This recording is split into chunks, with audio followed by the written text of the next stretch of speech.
A ver, vamos a iniciar desde el principio, como decimos aquí en mi ciudad.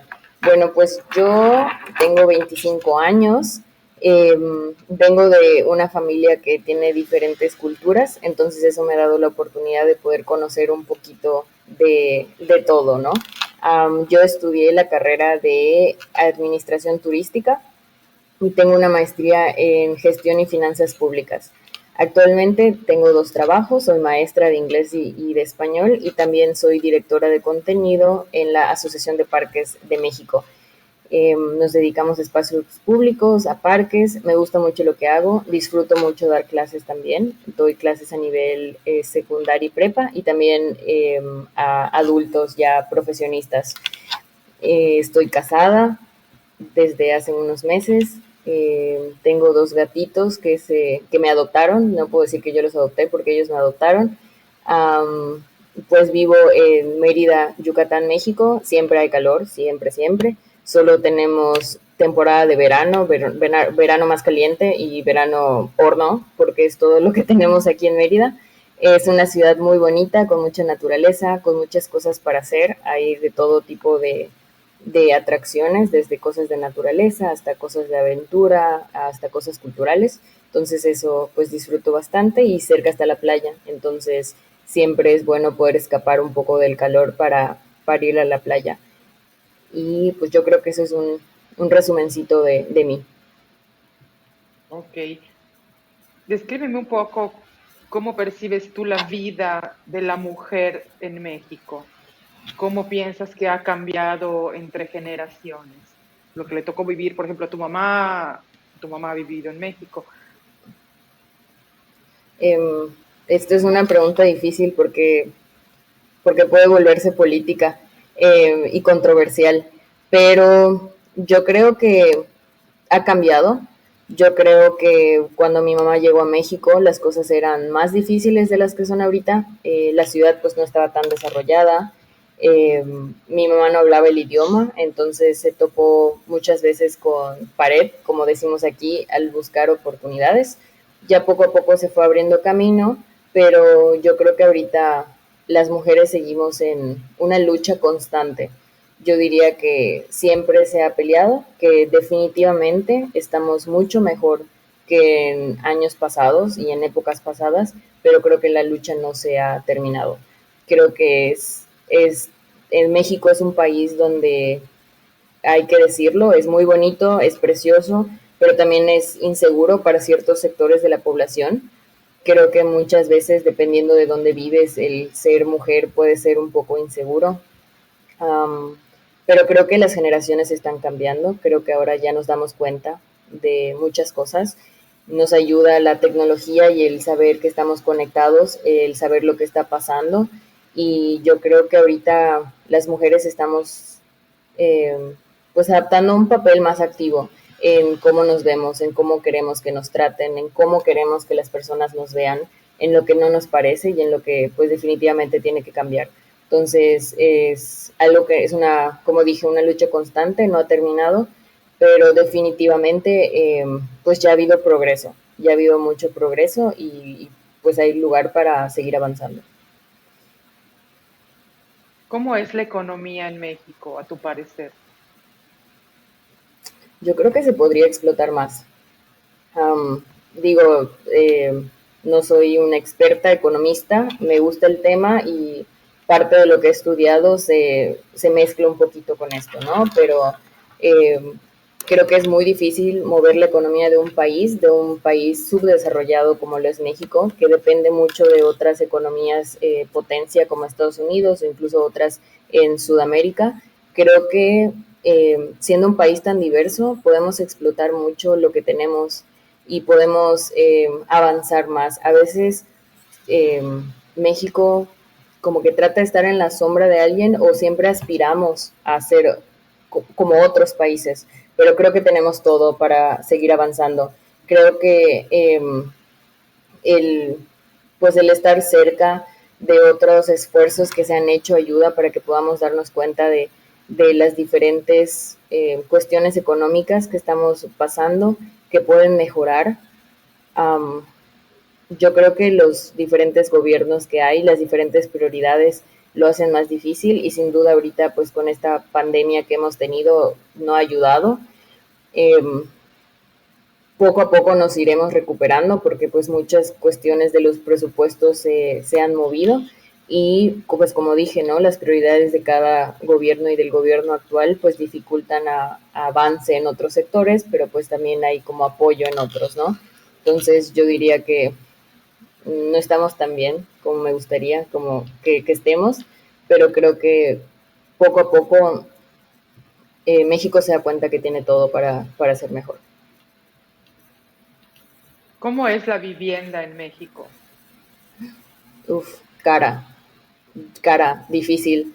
Um, yo creo que ahorita, sobre todo en la ciudad, es un poco estresante porque como persona joven que quieres comprar tu casa y que quieres como adquirir terrenos, el dinero ya no vale lo mismo. Entonces es pues tus ahorros y probablemente tu deuda de la vida para que tengan una cajita de zapatos. Entonces es un poco estresante. Eh, es complicado, ya no es como antes que a veces tus papás a los 19 años ya tenían dos casas, tres hijos, ya estaban casados y tenían mucho y ahorita pues te toma más.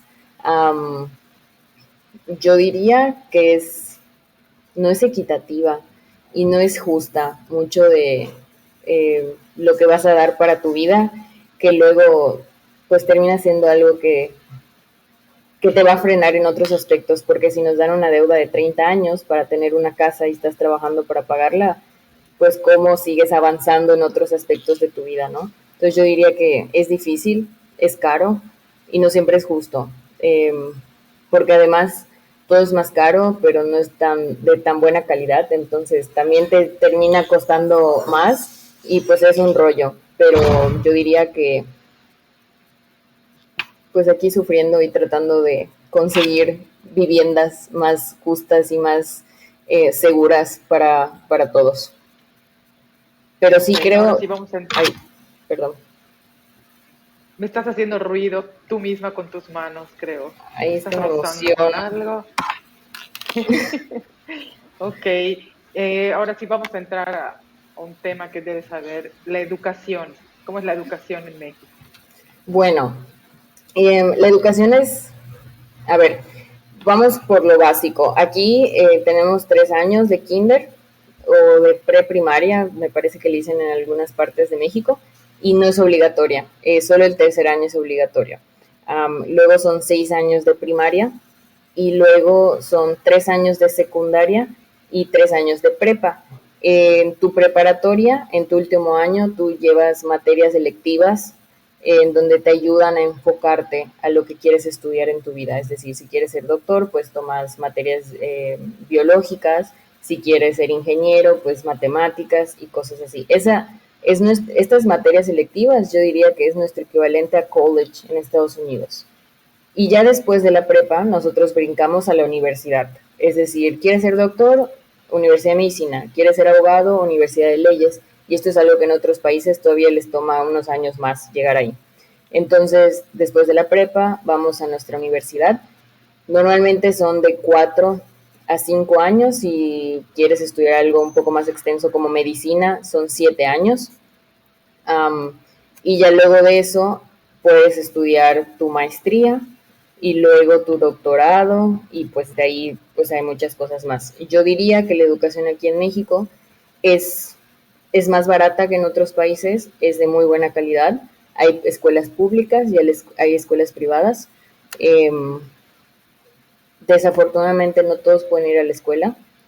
Por cada persona que está en la universidad hay 100 otros adolescentes que no pueden ir a la universidad. Hay muchas comunidades que no tienen escuelas o que tienen que viajar mucho para llegar a una.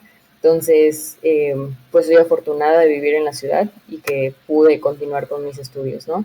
Pero yo diría que no nos lleva tantos años como en otros países y que aquí en México el tener una licenciatura ya es mucho logro. Es decir, aquí cuando terminas tu carrera podrías pues quedarte con tu carrera y puedes conseguir buenas oportunidades. Claro que si sigues pues son filtros que le vas quitando a la vida y que pues te sigues preparando, ¿no? pero ya el tener tu licenciatura cuenta como mucho y todo lo que hagas después pues se sigue sumando a lo que tienes. Eh, para los que están escuchando, hay un documental que se llama De Panzazo que habla de la educación en México y te da estadísticas muy fuertes y te describe mucho cómo funciona la educación aquí. Entonces lo recomiendo si quieren conocer más de México y su educación. Gracias por la recomendación. Oye, ¿me puedes ahora explicar un poco más, ahondar un poco más acerca de las fiestas? No reuniones, una Fiestas. fiesta buena, una fiesta, no sé, bautizo, primera comunión, Uf, algo que sea ok. muy típico en tu comunidad. ¿Y cómo se hace? Tengo entendido que hay algo así como padrinos. Sí. Ok, Entonces, aunque no tienen dinero, pero se hace la fiesta. ¿Me puedes platicar sobre sí. eso? Bueno, como mencioné en un momento, los mexicanos somos muy conocidos por ser fiesteros y nos encanta la fiesta. Y cualquier pretexto que podamos tener para hacer una fiesta, la vamos a hacer. Desde que naces, si perteneces a alguna religión, hay esto que se llama bautizo. Muchas veces, pues, incluso aunque no tengas los recursos, siempre se denomina a alguien padrino de. Entonces, al final, si yo soy la persona bautizada, la fiesta te sale casi gratis porque tienes el padrino de pastel, al padrino de los refrescos, al padrino de la cerveza, al padrino de todo.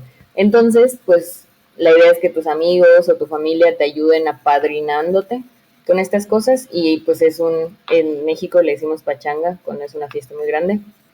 Entonces es una pachanga muy grande que dura muchas horas y que, y que pues se pone buena. Y luego pues algo igual que nos caracteriza mucho aquí en México son las fiestas de 15 años.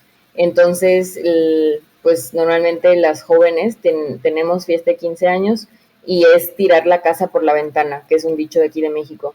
Y lo mismo, tienes padrinos de todo, tienes padrinos de cerveza, de vestido, de tocado, que es lo que va en tu cabello, de maquillaje, o sea, tienes padrinos de todo y lo mismo, es una fiesta que dura mucho, es, pues, no sé, de 8 de la noche a 6 7 de la mañana.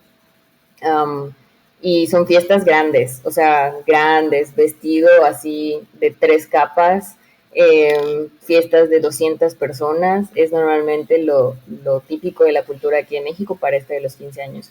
Y luego pues obviamente están las bodas y funciona igual, tienes padrinos para todo. Esto no es obligatorio, pero es como algo que se hace mucho aquí en México. Y igual empieza a 8 de la noche y termina a 6 7 de la mañana. Y eso es la fiesta, porque luego hay algo que le llamamos el after, que se continúa la fiesta y termina pues 12 del día, 1 de la tarde. Ah, pero ahí no acaba, porque en México tenemos algo que se llama recalentado, que es como el after del after. Entonces, después de la fiesta y después de tu after, vas a tu recalentado con tu familia y ya como las personas más cercanas y sigues en la fiesta. Solo le pusimos otro nombre para que no parezca que estamos de fiesta 3 días, pero pues sí estamos de fiesta 3 días. Entonces, siempre todo dura mucho tiempo, todo es grande, todo es como eh, muy ostentoso normalmente y la verdad es que se pone bueno. Si en algún momento vienen a México y conocen y alguien los invita a una fiesta de 15 años, una boda, no se lo pueden perder porque es definitivamente una probadita de la cultura muy, muy local. Entonces, es algo que se recomienda. Ok, ahora sí, háblame ampliamente sobre la comida de México. Ok, pues la comida en México, yo diría que casi todo pica. Yo soy una mexicana que no come picante, entonces eh, es un reto encontrar comida que no pique. Eh, si nos estás escuchando y vas a México y alguien te dice que algo no pica, no les creas, probablemente te estén mintiendo. Eh, Toda la comida o la mayoría de la comida tiene tortilla de alguna manera, ya sea tortilla que se volvió tostada o tortilla envuelta, tortilla encima, tortilla abajo, tortilla horneada, casi todo tiene tortilla. Tenemos muchas cosas con maíz también, muy condimentado. También utilizamos los diferentes tipos de chile para cocinar, no solo como para poner en salsa, sino como parte del guisado. Es delicioso, la verdad es que todo es delicioso, hay un poco de todo. Hay cuestiones que son en caldos, en sopas, hay otras cuestiones que son secas o que se hornean. Eso es en general en México, ¿no? Y aquí en Yucatán es que estoy tan orgullosa de la gastronomía yucateca porque es tan rica, muchas cosas son enterradas, entonces se hornean pero a fuego lento o a piedra y leña debajo de la tierra y le da otro sabor. Um, aquí utilizamos mucho las semillas, como hay mucho campo, por ejemplo, tenemos semilla de pepita, que es como de calabaza y la hacen polvo y luego hacen una pasta y eso te sirve para una comida. Tenemos la cochinita, que se hace con recado rojo, que es de una semilla que se llama chiote. La verdad es que todo es rico, también tópica, pero todo es muy rico. Definitivamente el, tienes que ir a un lugar y probar la gastronomía para que te sientas como en casa. Y pues también están los postres. Aquí en Yucatán tenemos las marquesitas, los esquites. En México en general, bueno, no es postre, pero tenemos los tamales, que cada estado tiene tamales diferentes, entonces eso igual es muy rico de probar. Y pues otros tipos de dulces y botanas que son muy ricas y que no todas pican, la mayoría, pero también diría que somos muy de sabores ácidos o de sabores agrios. Yo creo que eso se distingue mucho también en lo que comemos. ¿Qué puedes decirnos sobre lo que pasa en el mundo ahora? Algo que haya llamado tu atención, que pienses que es importante, Ay, tema mundial. pues en este momento estaba mejor hablando de comida, pero en este momento pues está pasando la situación de Rusia y Ucrania, que es algo muy diferente, muy difícil. Sin duda, me considero una persona empática, pero jamás voy a poder ponerme por completo y entender lo que estas personas están viviendo. Es algo muy difícil, esa incertidumbre. Yo creo que los humanos no aprendemos de otras cosas que hemos hecho y tendemos a repetir la historia. Entonces, yo creo que eso, sobre todo, pensarías que en el pleno 2022 como que ya podrías resolver cosas de manera más política, sobre todo cuando involucra países. Aparentemente no, pero yo creo que eso es algo que está pasando ahorita que es muy fuerte. También pues ahorita estamos grabando esto en marzo. En marzo es pues el mes del contexto de la mujer.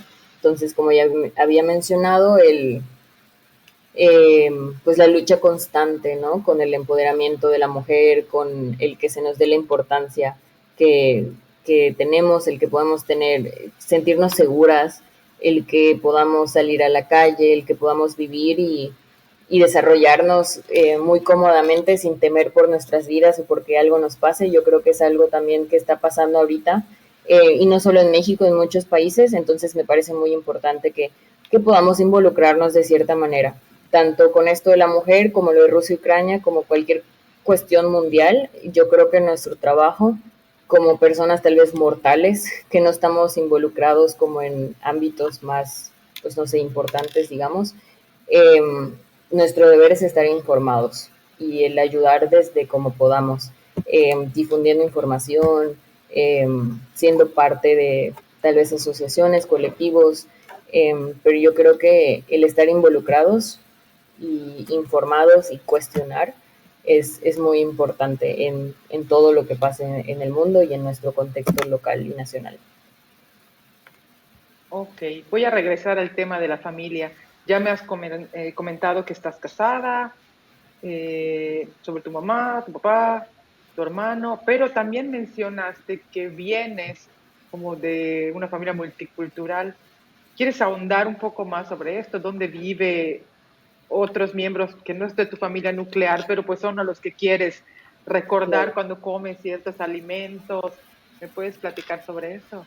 Claro, bueno, pues mi mamá es de Portugal, entonces mis abuelos son de ahí o eran de ahí y mi tío y mis primos viven ahí en Portugal. Entonces yo crecí con esa cultura portuguesa y definitivamente lo extraño. Es también una cultura muy bonita, la comida deliciosa. Y luego a cierto punto de su vida mi mamá se mudó a Estados Unidos y antes de mudarse a México, o sea, mi mamá es como un gato, ha tenido 9 vidas. Entonces, antes de mudarse a México, pues vivió muchos años en Estados Unidos. Entonces ya cuando vine a México yo crezco, pues yo crezco con estas diferentes culturas, ¿no? Mi papá que es de Yucatán, siendo yucateco, luego mi mamá haciendo un mix de todos lados y pues yo crecí ahí en el limbo de culturas. lo cual me gusta porque me ha ayudado a tener diferentes perspectivas, ¿no? Y el tener un poco la mente más abierta y más receptiva de diferentes cosas. Um, Tengo todavía familia en Portugal, tengo la oportunidad de hablar con ellos, he tenido la oportunidad de viajar bastante y pues sí, ciertos olores y cierta gastronomía de ahí me recuerda mucho estar ahí. Luego mi abuela, de parte de mi mamá, vivía en Estados Unidos, mi hermano vive en Estados Unidos, eh, pues está un poco más cerca, entonces tengo la oportunidad de viajar más y también tuve la oportunidad de estudiar y de vivir un tiempo en Estados Unidos, entonces también tengo como familia no de sangre, pero definitivamente ya con lazos más fuertes, ¿no? Eh, que vive en Estados Unidos también. Y pues mi papá es de aquí, de Yucatán, y mi esposo también es de Yucatán, y su familia es yucateca, entonces también es como otra parte totalmente, porque pues ya es como una, no sé cómo decirlo, pero un yucateco más arraigado, más puro, digamos, porque pues mi papá ya está maleado con las experiencias de mi mamá. Eso decimos aquí en México, se malea a la gente. Pero sí, o sea, el tener diferentes culturas a veces me cuesta un poco para ciertas cosas porque digo, ¿cómo no pueden ver más ahí? Pero pues también entiendo que todas las culturas son diferentes, ¿no? Entonces, sin duda es como un buen mix y te ayuda en muchas partes de tu vida. Ok, ya para terminar, Victoria, cuéntame cómo ves el mundo antes y después de la pandemia. ¿Cómo te afectó a ti en general la pandemia, antes de la pandemia y después de la pandemia?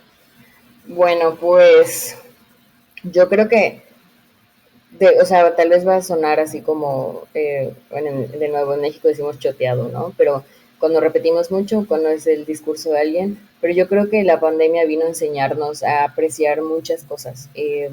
Afortunadamente yo no perdí a nadie cercano por la pandemia, lo cual estoy muy agradecida de ello, pero mi esposo y mucha parte de su familia es del área de la salud, entonces ver cómo le afectaba a la pandemia a estos trabajadores que estaban pues en la primera línea de batalla, como decimos, y el que estaban en como de manera muy cercana a los afectados, pues era muy fuerte.